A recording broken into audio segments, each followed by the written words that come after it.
কে notorious criminal কি বলবে তাই নিয়ে আমরা চিন্তিত নয়। ভাঙড়ের মানুষ সহ রাজ্যের মানুষ দেখছে একজন বিধায়ক হয়ে সারা রাজ্যের অন্যায় অনাচারের বিরুদ্ধে, ঘটে চলা অন্যায় অনাচারের বিরুদ্ধে কিভাবে কথা বলছে। 2021 সালে ভাঙড়ের মানুষকেও ভুল বুঝিয়েছিল, রাজ্যের মানুষকেও ভুল বুঝিয়েছিল। সেই জন্য ভাঙড় থেকে আমার মার্জিন কম ছিল, 26,151টি ভোটে জিতেছি। 2026 সালে ভাঙড় থেকে আরো বেশি মার্জিনে ইন্ডিয়ান সেকুলার ফ্রন্ট জিতবে, কারণ তখন বিজেপি চলে আসবে বলে ভয় দেখাচ্ছিল। আর এখন দেখুন বিজেপি আর তৃণমূল আলাদা নয়, একে অপরের পরিপূরক হিসাবে এরা কাজ করছে। এদের বিজেপি এসে যাবে বললে আটকালেও বিজেপি যে কাজগুলো করতে সাহস পায় না, তৃণমূল কংগ্রেস এগুলো করে দেখিয়ে দিচ্ছে। বিজেপি সাহস দেখাতে পারেনি যে আন্দোলন করতে গেলে দিল্লিতে গিয়ে করো অকাফ নিয়ে। পশ্চিমবাংলার মুখ্যমন্ত্রী তৃণমূল কংগ্রেস বলে দিয়েছে আন্দোলন করতে গেলে দিল্লিতে যেতে হবে। বিজেপি সাহস দেখায়নি ওয়াকাফ বিরোধী আন্দোলনে মহিলাদেরকে নিয়ে এসে নৃত্য পরিবেশন করানো, কিন্তু তৃণমূল সেটা দেখিয়ে দিয়েছে। তাহলে এর জবাব বাংলার মানুষ দেবে, ভাঙড়ের মানুষ দেবে। এই প্রসাদ যেটা, এটা ধর্মনিরপেক্ষ রাষ্ট্রের কাজ নয় কোন একটা নির্দিষ্ট ধর্মকে প্রমোট করা। কিন্তু মমতা ব্যানার্জির আমলে যেভাবে একটা নির্দিষ্ট ধর্মকে প্রমোট করা হচ্ছে, অন্য ধর্মকে অবজ্ঞা করা হচ্ছে, এটা মেনে নেওয়া যায় না। আপনারা বলুন না, প্রসাদটা সব ধর্মের মানুষ তো নাও গ্রহণ করতে পারে, রেশনের মাধ্যমে কেন পাঠাবে? প্রসাদ বলে আমি বিরোধিতা শুধু করছি না। মুসলিম ধর্মের যদি কুরবানির সময় কুরবানির গোশত যদি বাড়ি বাড়িতে পাঠানোর ব্যবস্থা করে, এরও তো আমি চরম বিরোধিতা করবো। এটা কি উচিত হবে? ঠিক একইভাবে শিখ ধর্মের মানুষের ধর্মীয় অনুষ্ঠান আছে, খ্রিস্টান ধর্মের মানুষের বড়দিন ধর্মীয় অনুষ্ঠান আছে, সেখানে যদি পাঠানো হয় সেটা কি মেনে নেওয়া যাবে? এটা মেনে নেওয়া যায় না। ঠিক একইভাবে এই যে অন্যায়গুলো করছে, এর জবাব তো ভাঙড় সহ রাজ্যের মানুষ দেবে। চরম অনৈতিক কাজ করছে, সংবিধান বহির্ভূত কাজ করছে। কিন্তু দুর্ভাগ্য আমাদের, এটাকে নিয়ে তথাকথিত যে সমস্ত রাজনৈতিক দলগুলো আছে সোচ্চার হচ্ছে না, সেই আমাদেরকে সোচ্চার হতে হচ্ছে।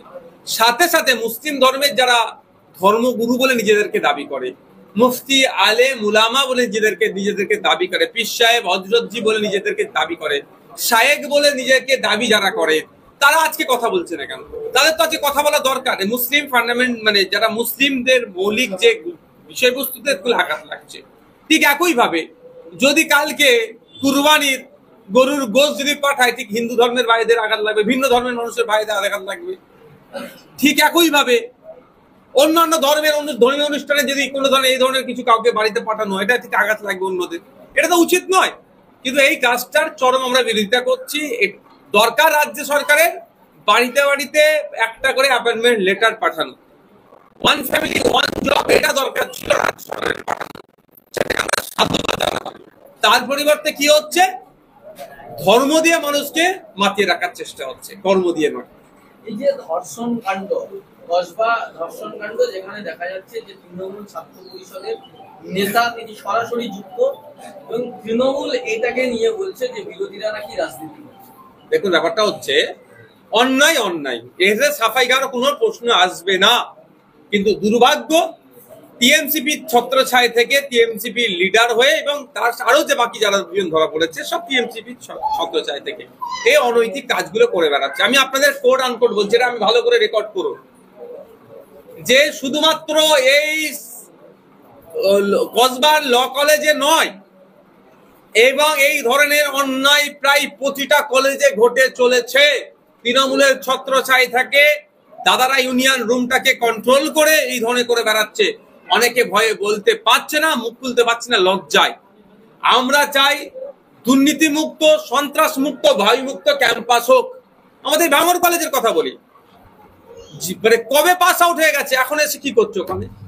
কদিন আগে ভিডিও দেখছিলাম, একটা মহিলাকে কজন বীর পুরুষ ঘিরে কেমন হুমকি দিচ্ছিল। যদি আমার মা মাতঙ্গিনীর পরিচয় দিয়েছে, আমার মা প্রীতিলতার পরিচয় দিয়েছে, আমার মা ফতেমা শেখের পরিচয় দিয়েছে, মাথা নত করেনি সেই মেয়েটি। কিন্তু এইগুলো ঘটনা ঘটে যাচ্ছে। যদি শান্তিপূর্ণ, সন্ত্রাসমুক্ত, ভয়মুক্ত ক্যাম্পাস হতে গেলে কলেজে নির্বাচন হওয়া দরকার একটা। তাহলে কি হবে? বোথ সাইড তখন সবসময় ফলো করবে অন্যায়গুলো হচ্ছে। কলেজে নির্বাচন বন্ধ করে দিয়েছে, 40 বছর বয়সী লোকের এখন টিএমসিপি নেতা। ওই যে ওদের সভাপতি যে আছে, কোথায় পড়াশোনা করে এটা? এই কি আছে নামটা বলো না গো, তৃণাঙ্কর বাবু কোথায় পড়াশোনা করে? ও কিসের ছাত্র? ওনার ছেলে মেয়ে এখন মনে হয় চাকরি মতো উপযুক্ত হয়ে যাবে ঠিক সময় যদি বিবাহ করে। জানি না বিবাহ করেছি কি বলতে পারবো না। তিনি অন্য রাজ্যের ফটো দেখাচ্ছেন। ওইগুলো হচ্ছে কি বলুন তো, কাঁটা দিয়ে কাঁটা তুলে যায়, দুর্গন্ধ দিয়ে দুর্গন্ধকে ঢাকা যায় না, এটা দুর্গন্ধ, এটা দুর্গন্ধ দিয়ে ঢাকার চেষ্টা করছে। অন্য রাজ্যে একটা অন্যায়, চরম অন্যায়, মোদিজির সাথে ছবি আছে, সেটা যেমন চরম অন্যায়, এটাও চরম অন্যায় স্বীকার করতে এরা কোনটা বোধ করছে কেন? প্রাক্তনীদের কলেজ ঘিরে বা কলেজ দখলের অভিযোগ, আপনি যেখানকার বিধায়ক, ভাঙড় বিধানসভার যে অন্যতম সবচেয়ে বড় কলেজ, ভাঙড়ের যে কলেজ, ভাঙড় মহাবিদ্যালয়, সেখানেও কিন্তু প্রাক্তনীদের দাপাদাপি। 1998 সালে বামেদের আমলে তৈরি হয়েছে, তৃণমূল এসে নতুন একটা বুথে প্রাইমারি স্কুল তৈরি করেন। এই এখন চিৎকার চেঁচামেচি বিধানসভায়, আমি বারবার বলি ভাঙড়ের মহিলাদের জন্য একটা গার্লস কলেজ নির্মাণ করা হোক, ভাঙড়ের মহিলারাও শিক্ষায় গিয়ে, যেখানে মহিলাদের জন্য ইউনিভার্সিটি মমতা ব্যানার্জি তৈরি করছে, ভাঙড়ে কেন হবে না? এই ফ্যাকাল্টি অনেক নেই, অনেক ডিপার্টমেন্ট নেই, সে ডিপার্টমেন্ট খোলার জন্য বারবার আমি বলি, সেটা করেনি।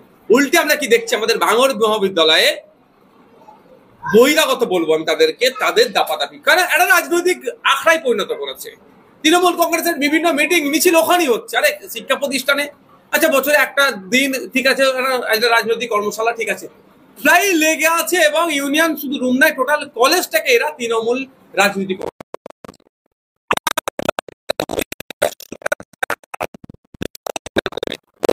ভোট করাচ্ছে না, আর সেই জায়গাটাতে এটাকে একটা দুর্নীতির আখড়া বানাতে চাইছে। এতদিন হাকিমুল সাহেবরা কন্ট্রোল করতেন, আরাবুল ইসলামের ছেলে অন্যায়গুলো করতো, এখন শওকত মোল্লা ছত্রছাই আর কটা চনাপটির নেতাই অন্যায়গুলো করছে। তবে এদের বেশি দিন আর নাই, এই অন্যায়ের বিনাশ খুব তাড়াতাড়ি আমরা করবো। দিনের পর দিন কলেজ মাদ্রাসা ভোটগুলো চেপে যাচ্ছে, শাসকের দাপাদাপি করছে এবং পুলিশ প্রশাসন সেখানে সাপোর্ট করছে শাসকদের। পুলিশের একটা অংশ না মেরুদণ্ড না, ফলে কি হচ্ছে দেখুন না, গভীর রাতে পুলিশের মায়ের সম্পর্কে বাজে মন্তব্য শুনতে হচ্ছে, পুলিশের স্ত্রী সম্পর্কে বাজে মন্তব্য শুনতে হচ্ছে। আপনারা দেখেছেন কোন একটা টিচারকে খারাপ ভাষা বললে টিচার সমাজ রাস্তায় নামে, সিভিলিয়ান আমাদের মতো আম পাবলিকও রাস্তা নিয়ে প্রোটেস্ট করে। কোন ডাক্তারের সাথে অন্যায় হলে, আমাদের তিলোত্তমার সাথে অন্যায় হয়েছে, খুন করে ধর্ষণ করিয়েছে, আমরা প্রতিবাদ করেছি, অনেক ডাক্তাররা প্রতিবাদ করেছে, কিন্তু দেখেছেন কোনোদিন পুলিশের এত খিস্তি দিল, পুলিশকে মা মাসি উদ্ধার করে দিল, স্ত্রীকে ছাড়লো না। একটা পুলিশ তার প্রতিবাদ করেছে এক নম্বর করে, দ্বিতীয় সিভিলিয়ান মানে আম পাবলিক নেবে প্রতিবাদ করেছে, কেন করেছে? আমরাও করিনি সেই অর্থে নেবে কেন বলুন? এই পুলিশের সিট দ্বারা দিন হয়ে যাচ্ছে বলে, এটা অন্যায়, কিন্তু আমরা প্রতিবাদ করেছি। আমি ঘটনাচক্রে বললো আমরা প্রতিবাদ করিনি, কিন্তু আমরা প্রতিবাদ শুধুমাত্র করেছি। কেন এটা করেনি? পুলিশের হয়ে কেন কথা বলেনি? বরঞ্চ খোঁজ নিন, বলবে ঠিক করেছে।